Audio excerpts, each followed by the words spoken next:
कृष्ण कृष्ण कृष्ण हरे हरे हरे राम राम राम हरे हरे।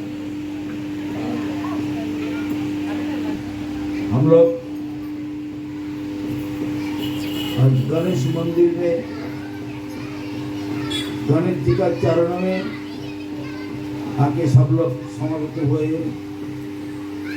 गणेश जी का कृपा प्रार्थना करने के लिए इधर गौर नित्यानंद प्रभु जी है, इधर राधा कृष्ण जी है, चेयर हमारा बीच में सिर पे प्रेमानंद बाबा जी महाराज जी भी है, उपस्थित समस्त वैष्णव वृंद है।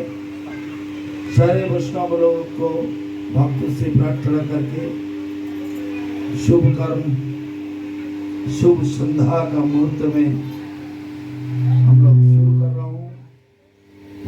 ये हरिनाम महामंत्र जो कीर्तन कर रहा हूँ, महाप्रभु जो इधर देख रहा हूँ, नित्यानंद प्रभु महाप्रभु बोला है, साते पांचे मिली निजो दारे के बसिया संकीर्तन करो हो सबे हाथे ताली दिया। क्यों हाथ में ताली दे करके?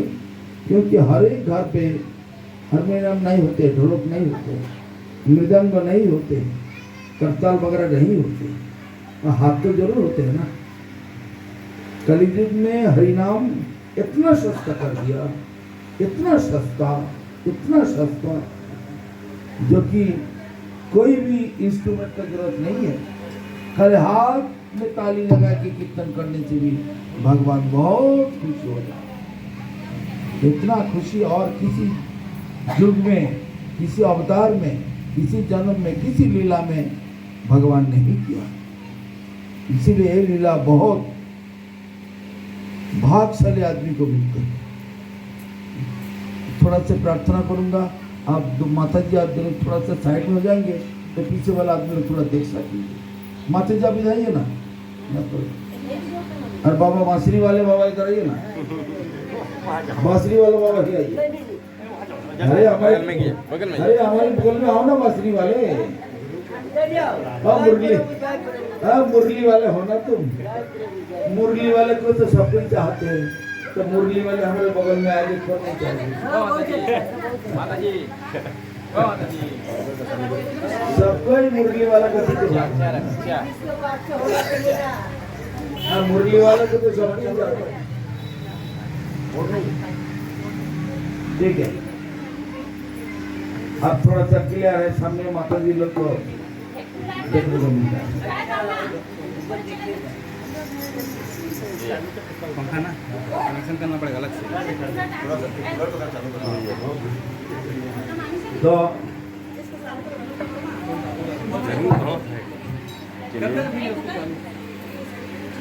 बहुत है, ठीक है ना ना हो जाए चालू कर रहा तो है इसको आवाज होगा ना, बहुत आवाज भीतर आएगा ना। ना ना आवाज हो ना, साइलेंट खुलेगा, कूलर को चालू कर दो। तो कलियुग में सबसे बड़ा किस्मत वाले फायदा वाले भाग में जो भाग्यशाली है वही लोग को कीर्तन करने का मौका मिलता है।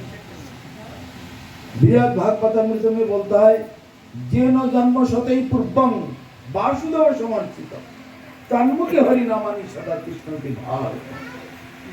जिन्होंने सैकड़ों पूर्वी जन्मों से भगवान का कीर्तन किया है, भजन किया है, उनका नाम और महिमा कीर्तन किया कर चुका है, सेवा कर चुका, उन्हीं का ही इसी जन्म में उनका मुंह से भगवान का नाम कीर्तन निकलते रहता है।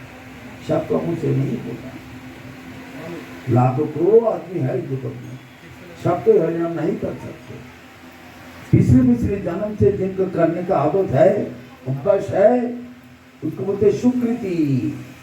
तो सुकृति जिनके पास है उनका मुंह से हरिनाम निकलता है। इसलिए हरिनाम बहुत भाग्य की बात है। तो आप लोग बहुत भाग्यशाली हो जो हर रोज कीर्तन करते हैं। कलियुग में हरिनाम सबसे आगे, श्रीमद् भागवतम सामने है। भागवतम में भगवान कृष्ण जब सधाम में चला गया, सधाम मतलब गोलोक वृंदावन, भगवान का आदि निवास। जब गोलोक वृंदावन में चला गया, उससे पहले भगवान ने दो तरह का सामान हमारे सामने रख के किया। दो चीज हमारे सामने रख के किया।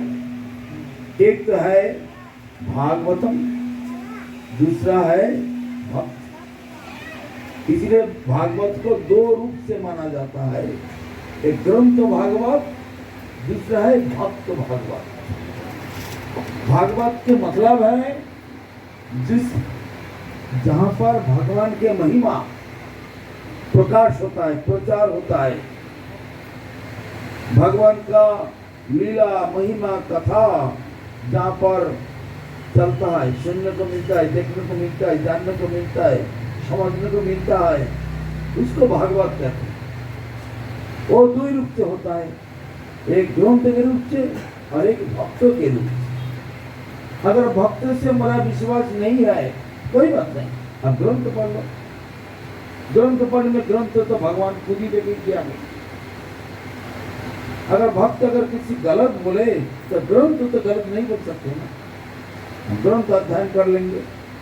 ग्रंथ अध्ययन करने से भी सत्संग होगा। साधु संग दो किस्म से होगा, डायरेक्ट भक्त से मिलावट करके, भक्त का सेवा करके, भक्त के साथ रहने से, भक्त के आदेश पालन करने से होता है, और ग्रंथ अध्ययन करने से भी सत्संग होता है। इसलिए किसी भक्त से हमारा भरोसा नहीं है तो कोई बात नहीं, ग्रंथ अध्ययन करो। इस ग्रंथ में क्या लिखा है? बोलो क्या लिखा है? कलेर दोष निधि। निधि मतलब समुद्र। समुद्र का शुद्ध भाषा में निधि भी बोलता है। एक कलयुग दोषों का समुद्र है। समुद्र कितना गहरा है कोई नहीं जानता, समुद्र कितनी लंबी चौड़ी है कोई नहीं जानता, समुद्र में कितना पानी है कोई नहीं जानता। उसी तरह से कलयुग में कितना पाप है, कितना ज्यादा अपराध है, कितना ज्यादा बुराई होता है, कितना ज्यादा मुसीबत होता है, इसका कोई हिसाब नहीं। इसलिए बोलता है कलेर दोष निधि।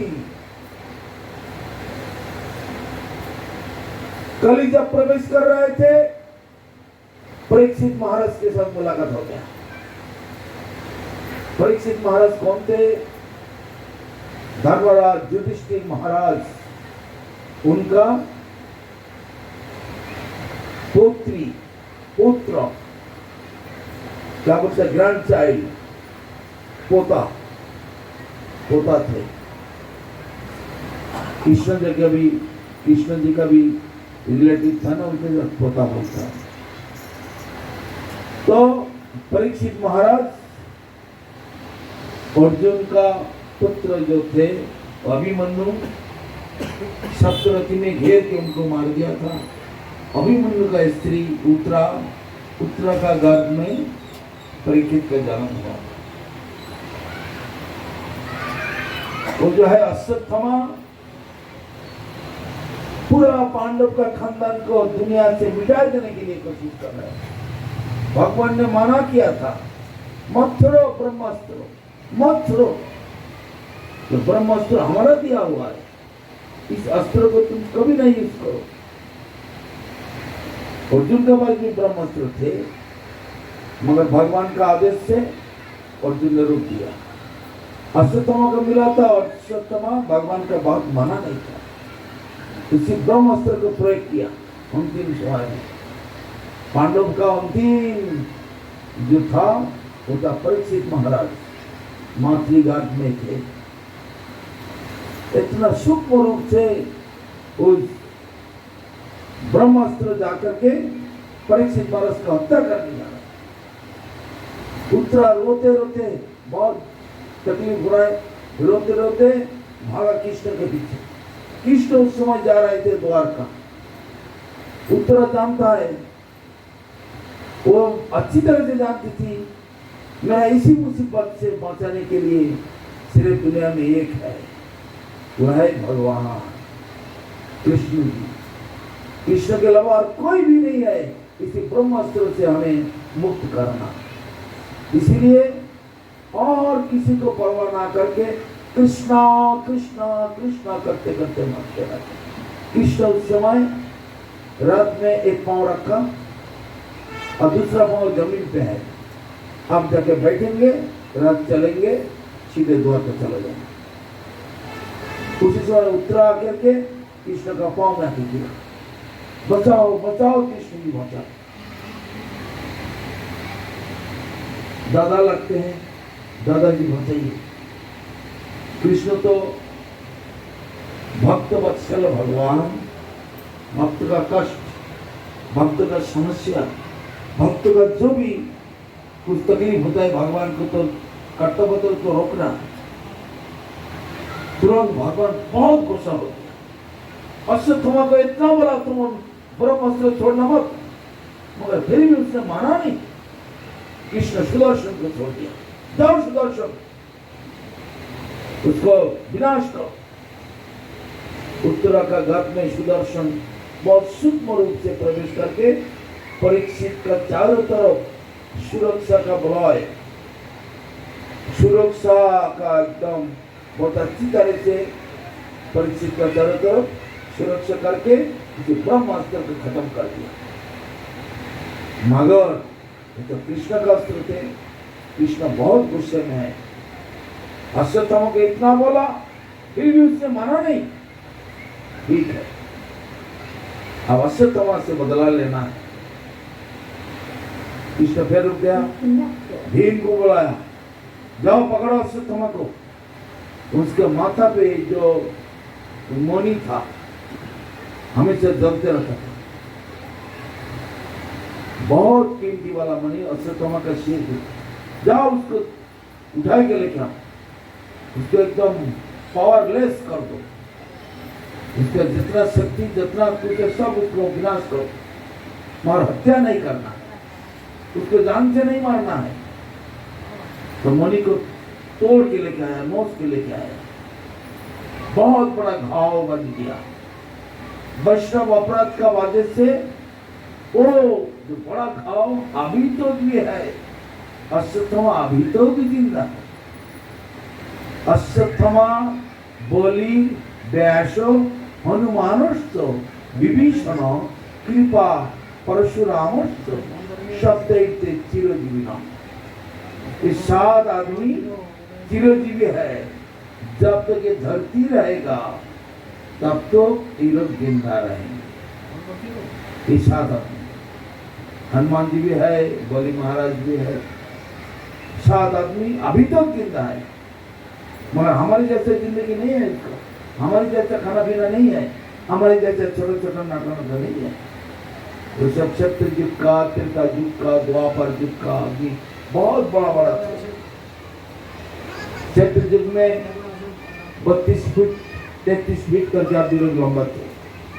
त्रेता युग में 22-23 फीट करके लंबा थे आदमी।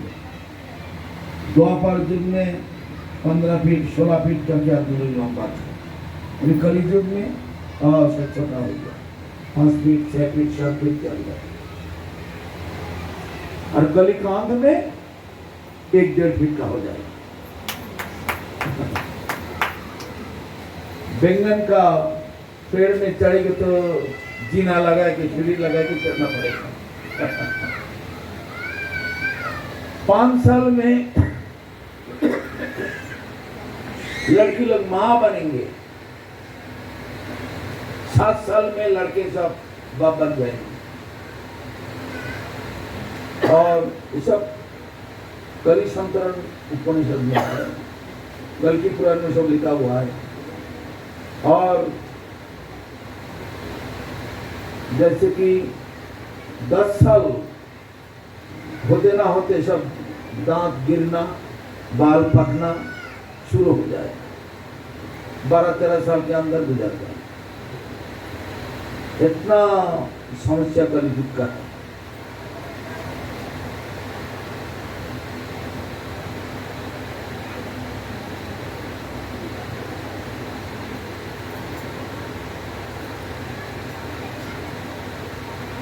आदमी लोग ज्ञान विज्ञान में बहुत आगे होंगे, ज्ञान भी बहुत होंगे, विज्ञान बहुत सारे डिस्कवर होते रहेंगे। देखो ना, अभी पहले जैसा कलर बंदूक से लड़ाई नहीं होता। यहाँ बैठ के न एक अस्त्र छोड़ देते हैं, एकदम घूमते फिरते उसी जगह पर लेकर मारते हैं। लेजर से मारते हैं, एटम बम से मारते हैं। और आजकल और भी तो रोबोट हो गया, रोबोट से लड़ाई करते हैं। आदमी लोग घर पे बैठे रहते हैं। ऐसे सब लड़ाई चढ़ाई हो गया। बहुत पावरफुल होंगे, बहुत विद्या ज्ञान तो आगे बढ़ते रहेंगे। आदमी लोग के अंदर हिंसा, एक दूसरे से जलते रहेंगे, लड़ाई झगड़ा बहुत होते रहेंगे। आदमी लोग का आदत, स्वभाव, बिहेवियर बहुत बुरा होंगे। कोई किसी को परवाह नहीं करेंगे, एक दूसरे से बहुत। इसके अंदर भी कोई 10%, कोई 20%, कोई 30%, 40%, 50% है।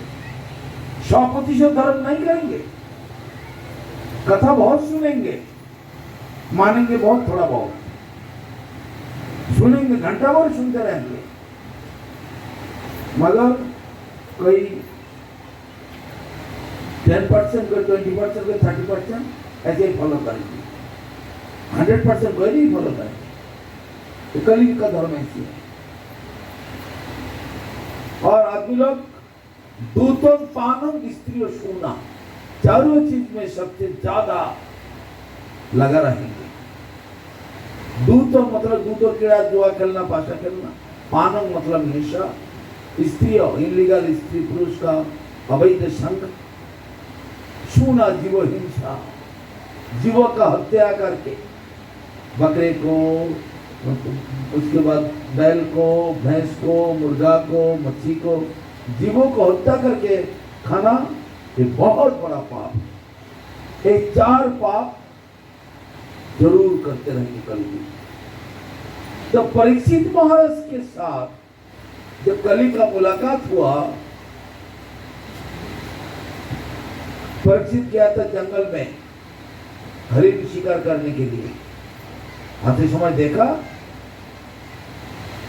धर्म एक सांड के रूप से, नंदी जी का रूप से रो रहे हैं।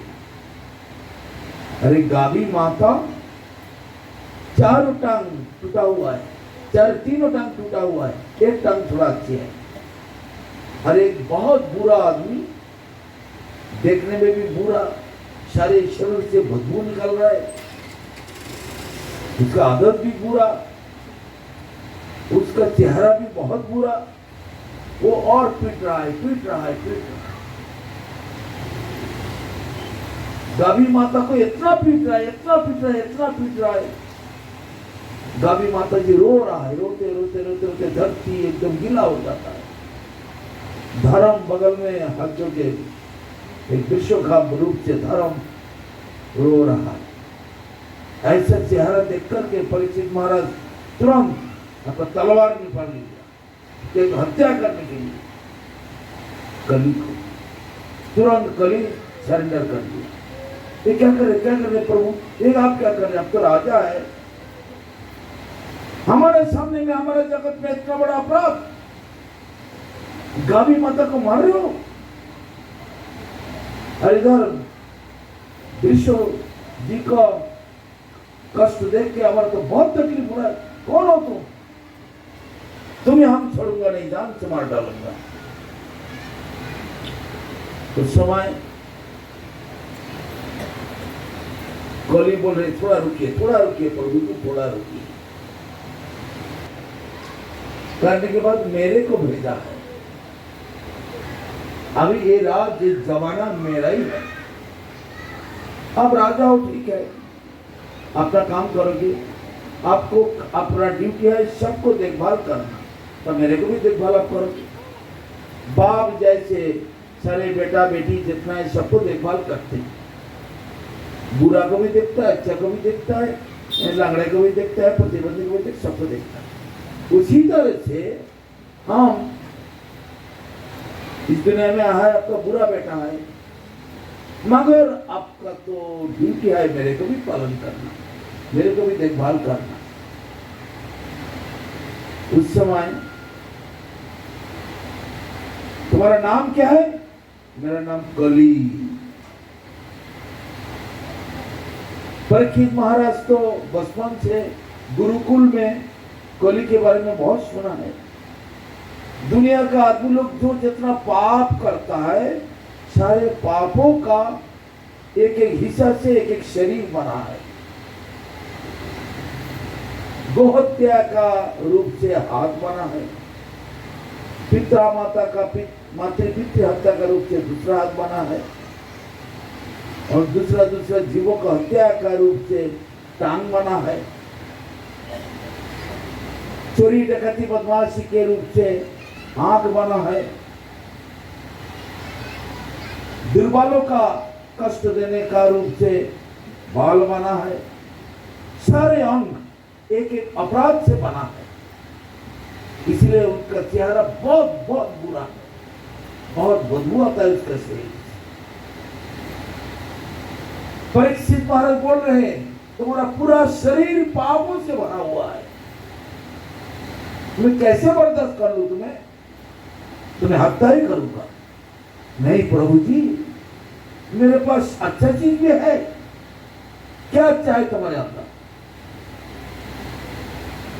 तब कली ने बोला, व्यासदेव जी ने लिखा है, कलेर दोषो निधे राजन अस्ति एक महान गुण कीर्तनादेव कृष्णस्य मुक्त बंध परम भजी। कली दोषों में भरपूर है, एक से महान गुण है। एक क्या है? कलियुग में भगवान का नाम कीर्तन एकदम चीप एंड बेस्ट, एकदम सहज, एकदम सस्ता एंड बेस्ट, सबसे बढ़िया। इतना बढ़िया सत्ययुग में भी नहीं था, त्रेता में भी नहीं था, द्वापर में भी नहीं था, और भी किसी युग में नहीं ऐसा फायदा मिला था जिस कलियुग में। हमारा वैष्णव कवि ने लिखा, सकल सकति दे नाम तुहारा ग्रह ने राखली नहीं काल विचारा। सारे शक्ति सब नाम के अंदर प्रवेश कर रखा है, पर इस नाम ग्रहण करने के लिए कोई देश काल पत्र समय बाज विचार, एक ब्राह्मण लोग जपेंगे, क्षत्रिय लोग जपेंगे, न शूद्र लोग जपेंगे, कोई ऐसा कोई कानून नहीं है। जो भजे सही पढ़ो, जे भजे सही पढ़ो, अभक्त हिंसा कृष्ण भजने नहीं जाति कुलादि विचार। पहले का सवाल था, पहले ऐसा नियम था केवल ब्राह्मण लोग जप नहीं सकेंगे, और दूसरा कहीं नहीं। ब्राह्मण लोग का ही हक है शास्त्र अध्ययन करना, पूजन करना, पठन करना, कीर्तन करना, और क्षत्रिय का, वैश्य का, शूद्रों का अधिकार नहीं था। मगर कलियुग के लिए सबको अधिकार दे दिया। कली में सब शूद्र है, ब्राह्मण क्षत्रिय वैश्य सब नीचे गिरेगा, सब शूद्र हो जाएगा। कलो शूद्र संभव, कलियुग में सब शूद्र एक रूप हो जाएगा सब। इसलिए भगवान सबका उद्धार के लिए सारे शक्ति अपना नाम में डाल दिया, डाल के पूरा सबको उद्धार के लिए, सबका कल्याण के लिए भगवान ने ये महामंत्र। जगत में लाखों करोड़ों मंत्र है, एक भी महामंत्र नहीं है। और हरे कृष्ण कृष्ण कृष्ण हरे हरे, हरे राम राम राम हरे।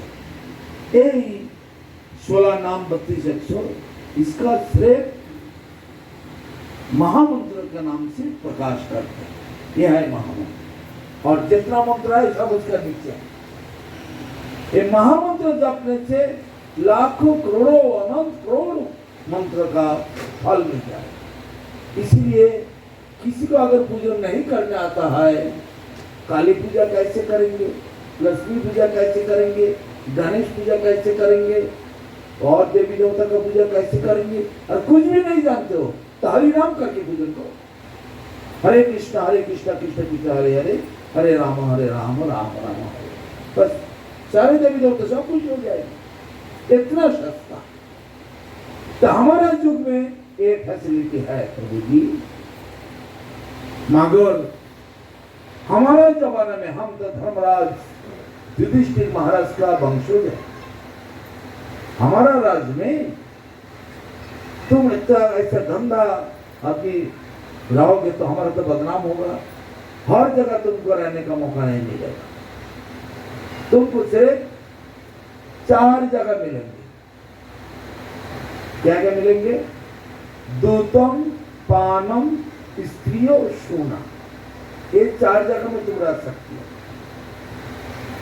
जहां पर जुआ, पासा, गैमलिंग, लॉटरी वगैरह होते रहते हैं वहां पर रह सकते हो। जहां पे नशा वगैरह करते हैं वहां रह सकते हो। जहां पे अवैध स्त्री पुरुषों का संग होते रहता है अच्छी जगह पर रह सकते हो। और जहां पर जीवों का हत्या होता है मांसाहारी के पास, वहीं रह सकते। कल जब हाथ जोड़ के बोला ठीक है प्रभु जी, हमारा कोई दिक्कत नहीं है, और 4 जगह हमारा बहुत फेवरेट है, हमारा बहुत प्यारा है, हम आराम से रह जाएंगे। किसी कीड़े को उठाएंगे नाली में डाल देंगे, कीड़े बोलेंगे हम बहुत अच्छी जगह पर, हम बहुत आराम से जिंदगी, और यहाँ पर लाके रखोगे तो रोते रहेंगे, चटपटते रहेंगे। नाली में डाल दो खुशी है।